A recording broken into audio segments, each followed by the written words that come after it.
Hello everyone. तर आम्ही finally Ratnagiri to पावस असा प्रवास केला होता आणि पावसमध्ये स्वामी स्वरूपानंदाच्या मठात गेलो होतो. आम्ही जवळपास दुपारी 2च्या दरम्यान आलो होतो इथे. खरंच ते मठसुद्धा बघण्यासारखं आहे. जर कोणी पावसमध्ये जाणार असाल तर त्यांनी नक्की आवर्जून बघा आहे.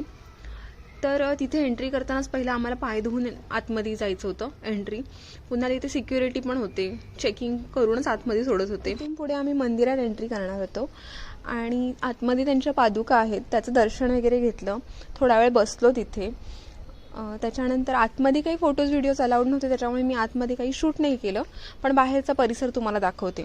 इतकी वेगवेगळ्या प्रकारची झाडं होती ना, त्यामुळे खरंच खूप थंडावा होता तिथे. आणि इथे तुम्ही बघू शकता चेअर्स वगैरे खूप सिस्टमॅटिकली अरेंज केल्या होत्या.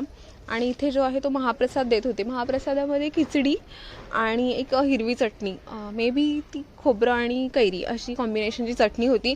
खूप टेस्टी होती. सगळ्यांनीच पोट भरून महाप्रसादचा लाभ घेतला होता आणि खरंच मन अगदी तृप्त झालं होतं. त्याच्यानंतर आम्ही निघालो होतो पुढच्या प्रवासाला. पुढचं आमचं डेस्टिनेशन होतं की आदमापूरचं बाळूमामाचं मंदिर. सो जे कोणी गेले असतील त्यांना माहीत असेल, जे लोक नसतील गेले त्यांनी खरंच जाऊन या. खूप छान मंदिर आहे आणि तिथेसुद्धा क्लिनलीनेस बऱ्यापैकी आहे.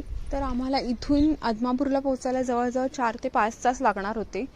आणि रस्ता बघतच असाल तुम्ही, खरंच इतकी आजूबाजूला झाडी आणि मंदिरं तरी बरीच लागत होती. सगळं जर बघत बसलो तर खरंच उशीर झाला असता.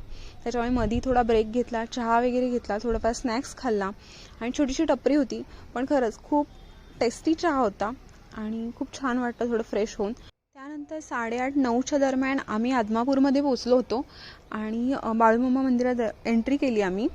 तिथे जाऊन बघतो तिथेही रश होती आम्हाला, पण दर्शनासाठी आम्हाला तेवढी काही गर्दी मिळाली नाही. एक 15-20 मिनटात आमचं दर्शन छान झालं. पण महाप्रसादासाठी तिथे गर्दी होती, पण आमच्या जेंट्स लोकांना थोडं वेट करावं लागलं. आमच्याकडे पिल्लू होती, त्याच्यामुळे तिथे थोडं आम्हाला सवलत मिळाली की तुम्ही मधून जाऊन जेवण घेऊ शकता. सो आम्ही जेवण वगैरे केलं. त्यानंतर तिथेच बाजूला एका लाकडी कपाटामध्ये बाळूमामांच्या राहणीमानाचं सगळं साहित्य ठेवलं होतं, म्हणजे त्यांची कपडे, रोजची वापरातली भांडी, हे सगळं बघितलं. त्याच्यानंतर आम्ही निघालो आमच्या घरच्या प्रवासाला आणि जवळपास घरी यायला आम्हाला 12 वाजले होते. आणि अशा प्रकारे आमची 3 दिवसाची ट्रिप संपली. सो तुम्हाला आमची ट्रिप कशी वाटली हे नक्की कमेंट करून सांगा. आता भेटूया आपण नेक्स्ट छानशा व्लॉगमध्ये. तोपर्यंत बाय.